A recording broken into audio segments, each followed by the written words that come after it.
azan. Allahu akbar, Allahu akbar, Allahu akbar, Allahu akbar. Kalau ada suara azan berkumandang, kita dengar, mau lagi tidur, mau lagi masak, mau lagi ngapain ya, apapun daily activity kita yang lagi dilakuin, azan datang berkumandang, kita bilang ya Allah, alhamdulillah. Ini panggilan keimanan. Jadi panggilan keimanan itu satu, panggilan azan. Kalau kita dipanggil azan, hati kita masih berdenyut, gemetar, senang, ada rasa rindu, kita mendirikan sholat, tandanya iman masih ada dalam diri kita. Panggilan keimanan, azan. Yang kedua, panggilan iman itu adalah haji dan umroh. Labbaik Allahumma labbaik, labbaik la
maliki yaumiddin. Bahkan Fatihahnya aja nggak paham maknanya.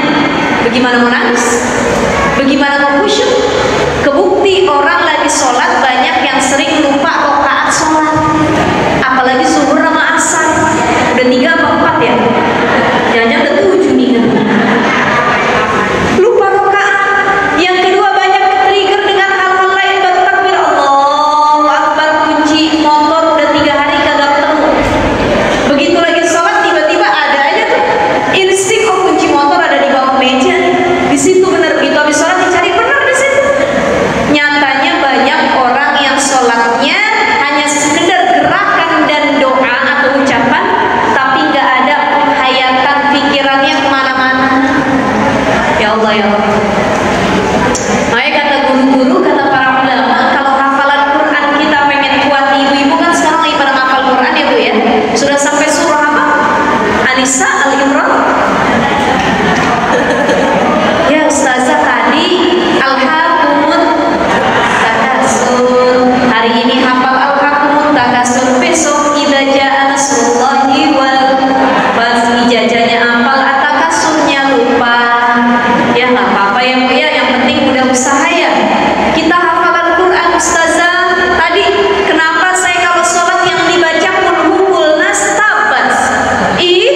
Beliau bilang ternyata para penghuni rumah sakit jiwa di beberapa tahun terakhir ini mayoritas diisi oleh anak-anak, bukan orang dewasa, anak-anak.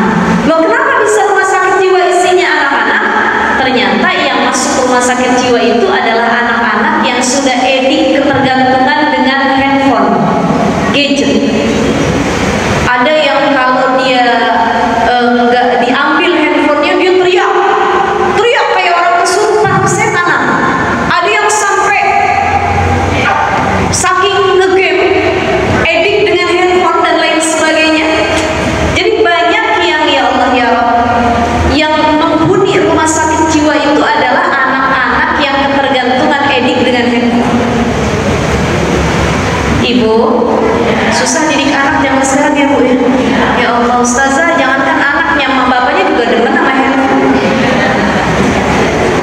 Walaupun kerjaan kita lewat handphone, tapi harus ada aturan di depan anak-anak. Ini, main handphone boleh nak, tapi ada waktunya. Ngeri. Itu kawan saya bilang isinya rata-rata anak-anak yang udah ketergantungan dalam masa penyembuhan. Ada yang begini tangannya nggak bisa berhenti, ada yang matanya muter-muter gara-gara game, ada yang kalau diambil teriak, gitu. Itu banyak karena ketergantungan dengan handphone, gadget, digital dan lain sebagainya. Perlu pengawasan dari orang tua. Bu, sulit nyontohin anak untuk edik sama Quran. Nih yang kita butuhin bukan edik sama handphone, tapi edik sama Quran. Dan sulit, jangankan anak, kita juga begitu. Rasa rindu, tadi doanya Allahumma rzuqni hubbal Quran wa syauqi ila qiraatihi. Ya Allah, karuniakan kami, anak kami, keturunan kami, keluarga kami apa? Hubbal Quran, cinta sama Al-Quran. Wa syauq ila qiraati, rindu sama Quran. Ya Allah, ada yang kurang rasanya kalau nggak baca Quran. Nyatanya banyak dari kita yang lebih rindu handphone daripada Quran. Scroll TikTok, YouTube, media sosial berjam-jam. Apalagi lagi rame nih pernikahan anaknya Maya Ahmad sama Ahmad Dhani. Oh, ibu-ibu lagi scroll aja ya. Lupa. Tapi kalau baca Quran, seain dua ain, sehalaman dua halaman, wah gangguannya banyak. Aduh ngantuk, aku ke handphone dulu. Ujung-ujungnya Qurannya ditutup, handphone yang dimainin. Sulit. Ustazah, tapi saya baca Qurannya lewat handphone. Boleh, silahkan. Yang penting yang dibuka handphone. Handphone Quran. Salah ya. Qurannya yang dibuka. Nah itu syauq ila qiraati yang jadi PR besar buat kita. Bagaimana menanamkan rasa rindu, rasa cinta kepada Al-Quran. Anak, bagaimana orang tuanya, emak bapaknya. Kalau orang tuanya soleh-soleha, insya Allah ngajak anak cinta Quran lebih mudah. Makanya ibu sekalian, dulu ada di zaman Khalifah Umar bin Khattab, ada seorang ayah yang datang sama Umar, gujrung. Assalamualaikum, wahai Umar. Waalaikumsalam. Kenapa?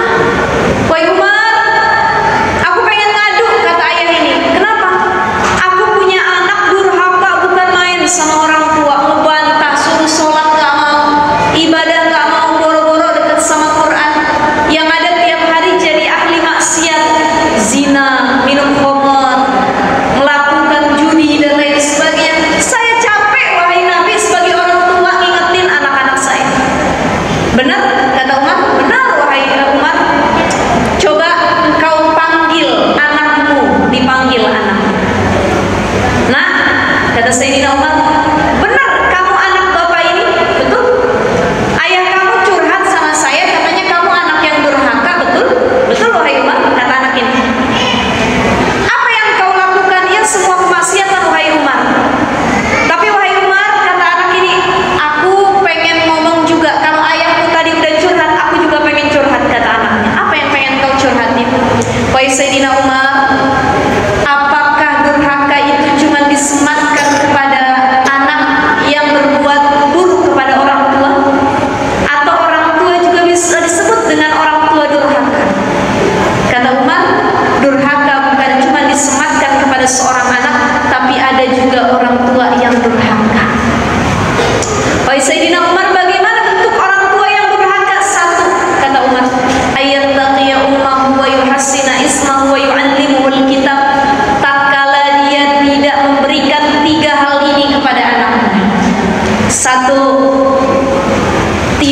memilihkan ibu yang baik buat anaknya.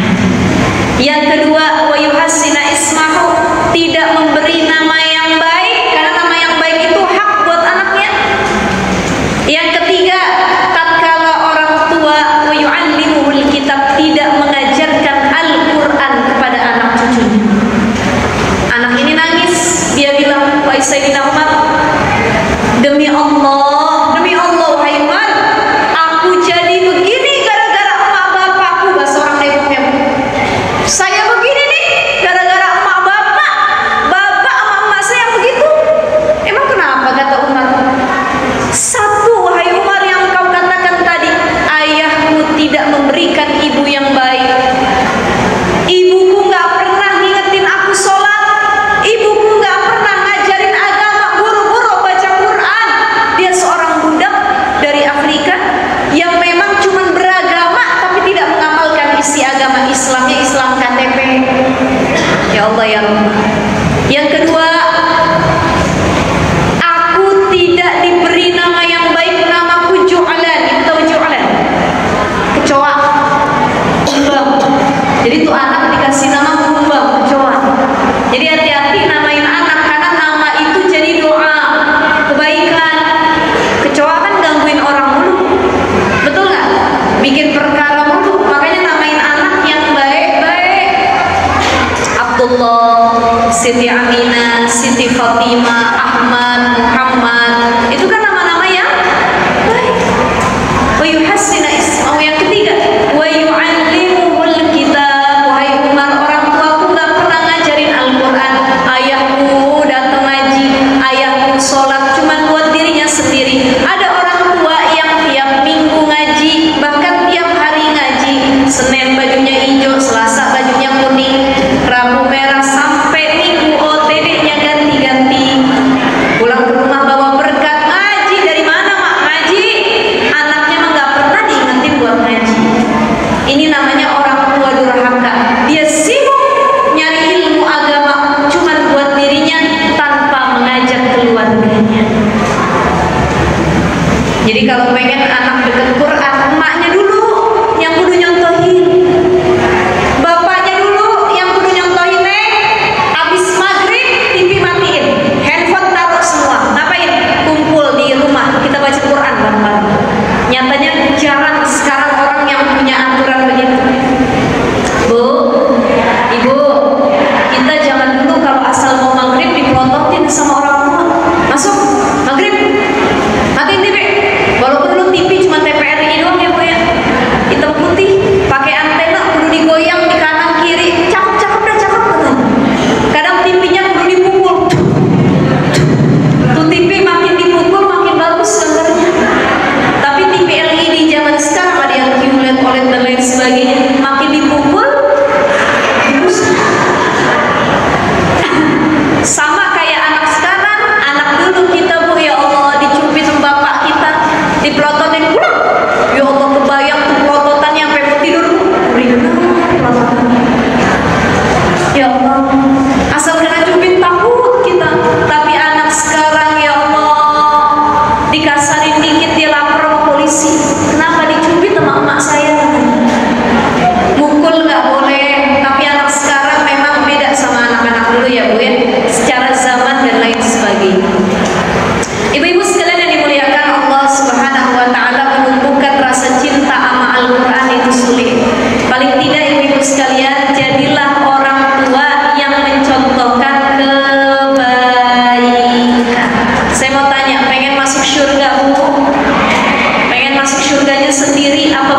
salam alaika ya Rasul, salam salam alaika ya Habib, salam alaika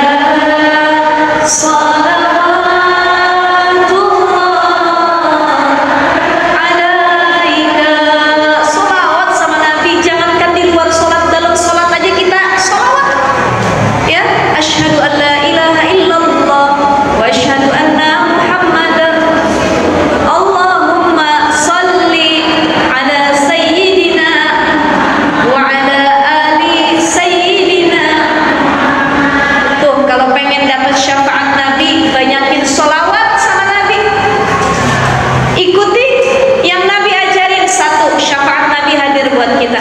Yang kedua, syafaat dari Al-Quran.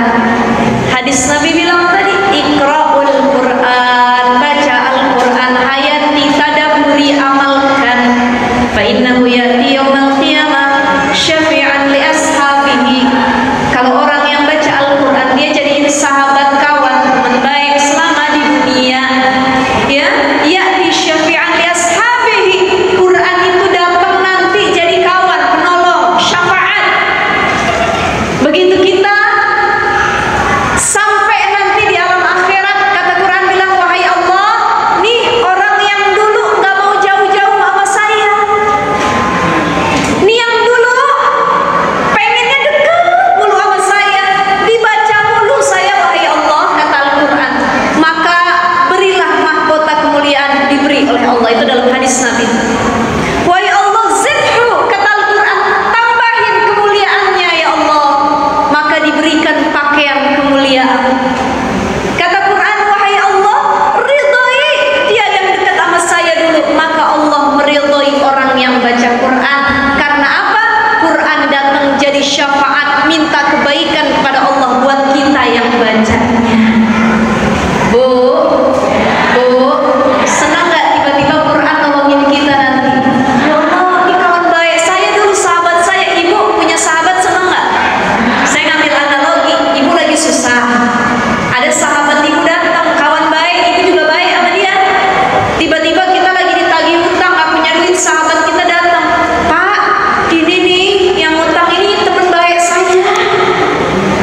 Udah, lunasin hutangnya, biar saya yang lunasin hutangnya ke sahabat kita. Tapi jarang nemu yang begitu ya Bu ya. Ini kawan saya, dia dulu baik sama saya, Masya Allah, saya dijadiin teman baiknya. Makanya ibu-ibu sekalian, nyari sahabat, nyari kawan, kudu pilih-pilih. Temen itu modelnya ada dua. Ada temen yang ngarahin kita ke surga, ngarahin kita dapat ridha Allah. Ada temen yang kalau kita deket-deket sama tuh temen, kita malah maksiat kepada Allah. Bisa dilihat. Jadi teman yang baik itu kelihatan dari wajahnya. Coba pandang teman ibu di samping, wajah-wajahnya. Insya Allah ini yang hadir orang baik semua ya Bu ya. Karena duduk di majelis ilmu semuanya, amin ya Rabbal. Ada kawan yang kalau kita melihat wajahnya Bu, tenang hati kita. Baru datang tuh, Assalamualaikum, masuk pintu, ya Allah, tenang bener lihat mukanya. Kalau kita lihat kawan kita, ingat sama siksa kubur, ingat sama surga neraka, bawaannya pengen ibadah sedekah. Ada kawan yang wajahnya soleha, itu baru wajahnya doang, belum dia ngomong sama bertindak. Kalau ngomong jadi kebaikan, nambah ilmu buat kita, nambah baik, nambah dekat kita sama Allah gara-gara gaul sama dia. Wajahnya simahum fi wujuhihim min atharis sujud, ada bekas pantulan sujudnya. Ahli wudu, ya Allah, bercahaya bener ya. Siapa ibu itu tuh? Padahal dia badan dan gak apa, tapi kok enak mandang wajahnya nih orang ahli sujud, ahli wudu nih. Tuh, ada yang begitu. Yang kedua, ada model kawan yang wajahnya ngajak maksiat. Ada apa enggak? Ada. Baru masuk pintu, Assalamualaikum, dia tuh udah dapet tuh. Kenapa? Ada gosip terbaru tuh, dia tadi mukanya tuh. Masya Allah. Jadi kita tinggal